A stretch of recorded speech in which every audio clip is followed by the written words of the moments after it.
Hello students, I am Zaiba Nishat Banu, Associate Professor and HOD of Botany, Vijaya College, RV Road, Bangalore. Today, let us discuss the topic respiration in plants. Let us mainly discuss glycolysis and Krebs cycle.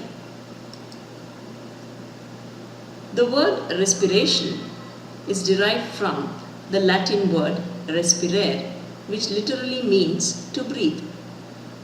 Respiration is a process of oxidation of the food substances which we call as the respiratory substrates with or without the need of oxygen to liberate energy. There are two types of respiration, aerobic respiration and anaerobic respiration. Aerobic respiration is also called as oxic respiration. It is the stepwise complete breakdown of the respiratory substrate into simple molecules like carbon dioxide and water along with the release of energy in the form of ATP. As you can see in the equation there, a molecule of glucose, that is C6H12O6, is completely oxidized by 6 molecules of oxygen to give rise to 6 molecules of carbon dioxide, 6 molecules of water and energy in the form of ATP. Anaerobic respiration, on the other hand, is termed as anoxic respiration. It is the biological incomplete breakdown of the respiratory substrate to form organic compounds like ethanol and lactic acid. Fermentation is a type of anaerobic respiration of deriving energy without using oxygen. This process is commonly seen in prokaryotes like bacteria, eukaryotes like yeast, in the roots and seeds of higher plants, and also in the muscle cells of higher animals during strenuous exercise. Now, let us quickly go to the ultrastructure of a mitochondria. These mitochondria are oval-shaped organelles, as you can see there in the slide, around 2 micrometers in length and 0.5 micrometers in diameter. They were discovered by Kolliker in the year 1880 and Altman called them as bioplasts. It was Benda in the year 1897 who coined the term mitochondria. These mitochondria are commonly called as the powerhouse of the cells. They are commonly found in eukaryotic cells. These mitochondria are double membranous organelles having an outer membrane and an inner membrane. The outer membrane is smooth, whereas the inner membrane is thrown into enfoldings called cristae. The inner membrane is semi-permeable. Hence, there are two compartments in the mitochondria. A compartment called as the perimitochondrial space or the intermembrane space, which is located in between the outer and the inner membrane. The inner membrane encloses a space which is called as the mitochondrial matrix. It is filled with a fluid. The inner membrane increases the surface area which is essential for the anchorage of several proteins, enzymes, etc. Electron microscopy reveals that these mitochondria on the inner membrane have submicroscopic particles called as the F1 particles or Racker's particles. Each of these particles is like a tennis racket having a base, a stalk and a headpiece. The headpiece is associated with the synthesis of ATP. The base is embedded in the inner membrane of the mitochondria. The headpiece contains the enzyme ATPase, which converts ADP, adenosine diphosphate, along with inorganic phosphate into ATP, adenosine triphosphate. The matrix is a rich collection of enzymes needed for the Krebs cycle and several intermediate pathways. The matrix also has circular DNA and it encodes for the mitochondrial proteins. It has all the types of RNA, 70S ribosomes and several intermediate metabolites. Hence, the mitochondria are semi-autonomous organelles. Now let us discuss the mechanism of aerobic respiration. The entire mechanism of aerobic respiration can be divided into 4 steps.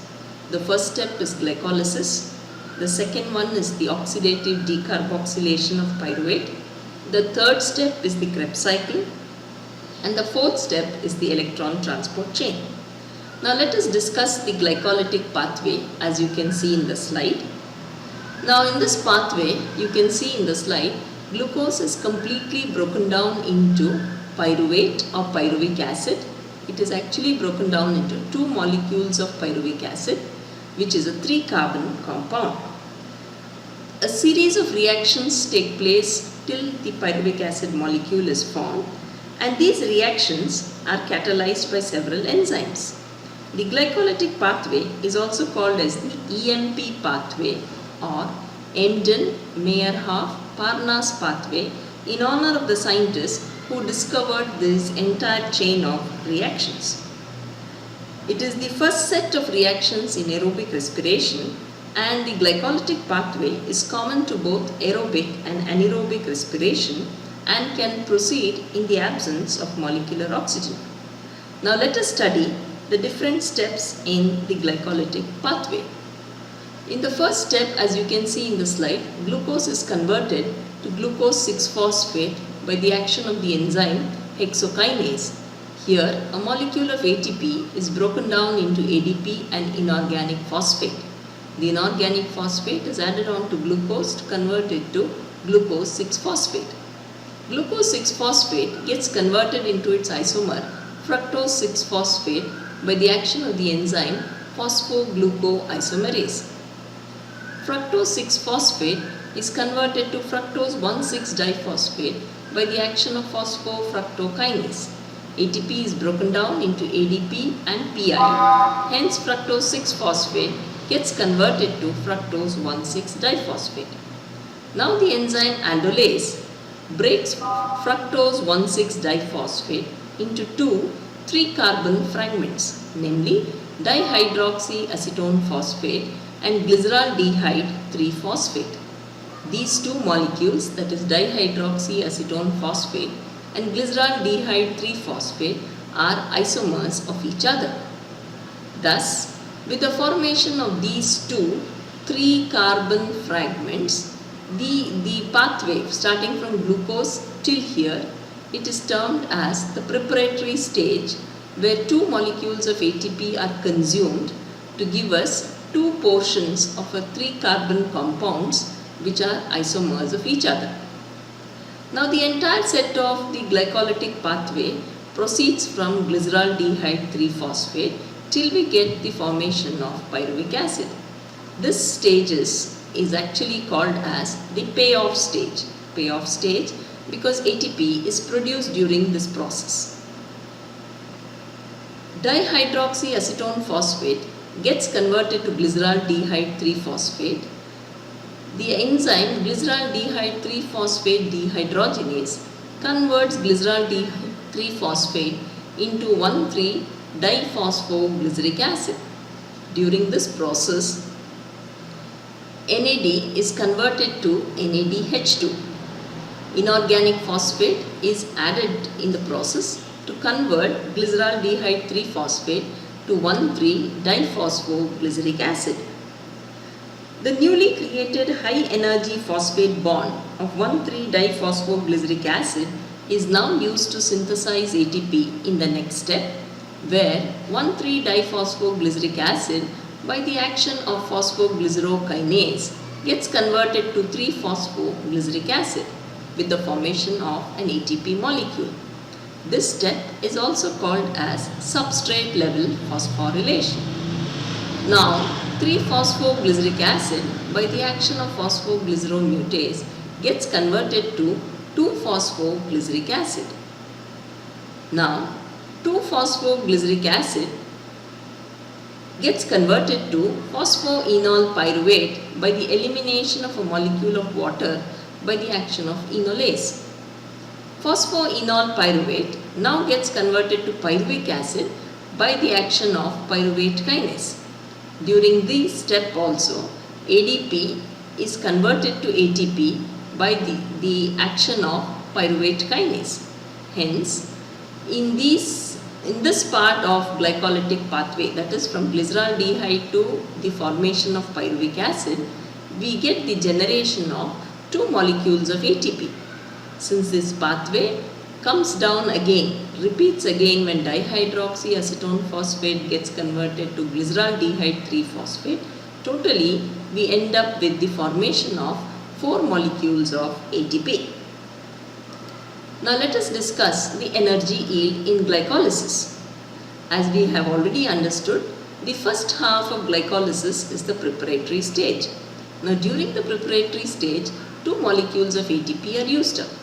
But whereas in the payoff stage, as we have just now understood, 4 molecules of ATP are generated. So when we discuss the net ATP that is gained during glycolysis, we have to take the difference between ATP generated in the payoff stage with the ATP used up in the preparatory stage, which is 4 ATP minus 2 ATP. Hence there is a net gain of 2 ATP molecules during glycolysis. As you can see in the equation there, glucose gets converted to 2 molecules of pyruvic acid.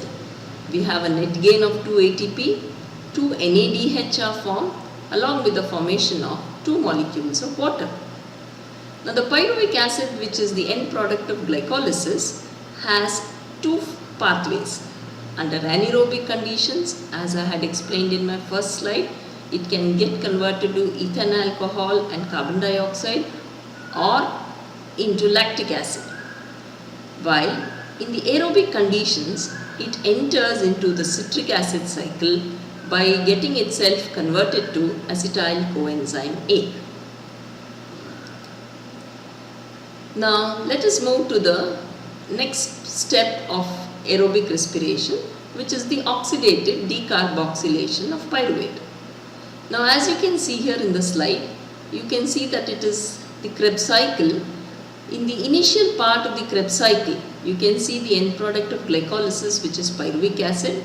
It's a 3-carbon compound. It undergoes oxidative decarboxylation. Decarboxylation means it loses a molecule of carbon dioxide. Oxidation is removal of hydrogen from pyruvic acid, reducing NAD to NADH2.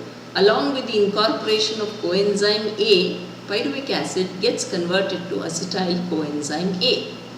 All these chemical changes are brought about by the enzyme pyruvate dehydrogenase. It's an enzyme complex called pyruvate dehydrogenase enzyme complex. Hence, under aerobic conditions, pyruvic acid gets converted to acetyl coenzyme A, and this acetyl coenzyme A forms the connecting link between glycolysis and Krebs cycle. This acetyl coenzyme A now enters the mitochondrial matrix. In the mitochondrial matrix, the Krebs cycle operates. This cycle is called as the Krebs cycle because it was discovered by Sir Hans Krebs. So in honor of this scientist, the cycle is called as the Krebs cycle. It is also called as the TCA cycle or the tricarboxylic acid cycle because several intermediates of the Krebs cycle are tricarboxylic acids. Hence it is called as the tricarboxylic acid cycle. It is also called as the citric acid cycle because the very first compound formed on the operation of the Krebs cycle is citric acid. Hence it is also called as the citric acid cycle. The acetyl-CoA, which has entered the mitochondrial matrix, reacts with oxaloacetic acid in presence of the enzyme citrate synthetase to form citric acid. Now citric acid gets converted to cis-aconitic acid by the action of the enzyme cis-aconitase. Cis-aconitic acid gets converted to isocitric acid by the action of the enzyme cis-aconitase, as you can see there in the Krebs cycle.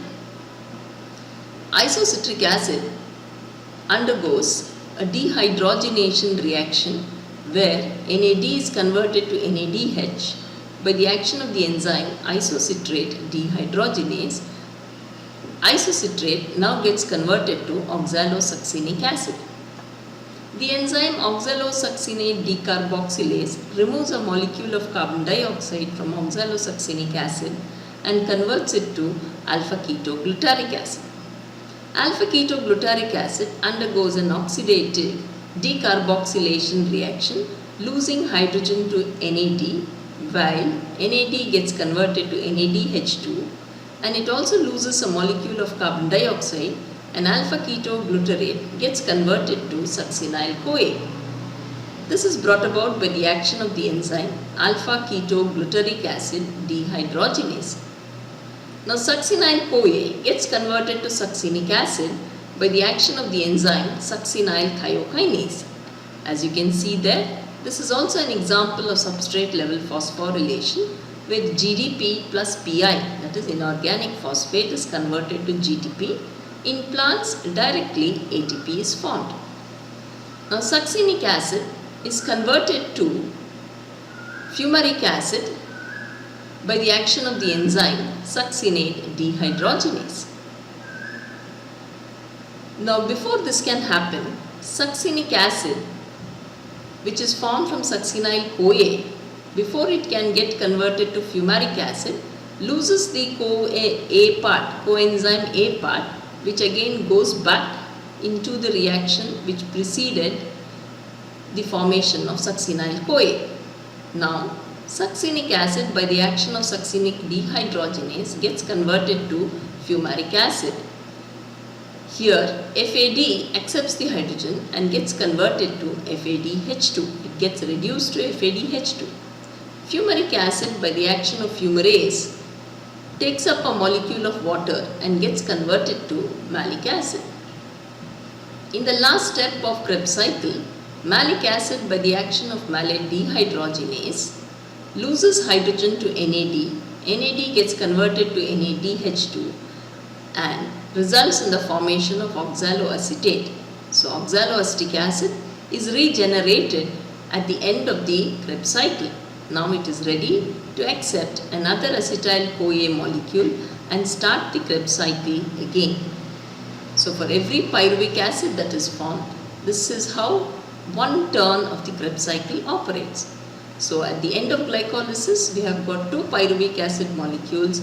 So, for one glucose molecule, the Krebs cycle operates twice. On the right side of the slide, you can see the same intermediates of the Krebs cycle, but you can see them in the structural formulae form. This is just for your information. Now, coming to the end products, or to summarize the Krebs cycle, the NADH2 and FADH2 produced in the Krebs cycle are passed to the electron transport chain, where they are reoxidized and energy is released, which is used to create the proton motive force. Now, what is the energy yield in the Krebs cycle? Theoretically, each of the 3 NADH molecules produced per turn of the cycle yields 3 ATP, and the single FAD yields 2 ATP by oxidative phosphorylation. 1 GTP or ATP is synthesized directly during the conversion of succinyl-CoA to succinic acid. Thus, the oxidation of a single molecule of pyruvate via the citric acid cycle produces 14 ATP molecules on entry of NADH and FADH2 into the terminal oxidation process. These 14 ATP along with the single ATP got by direct synthesis gives 15 ATP molecules per pyruvate molecule via the Krebs cycle. Thank you.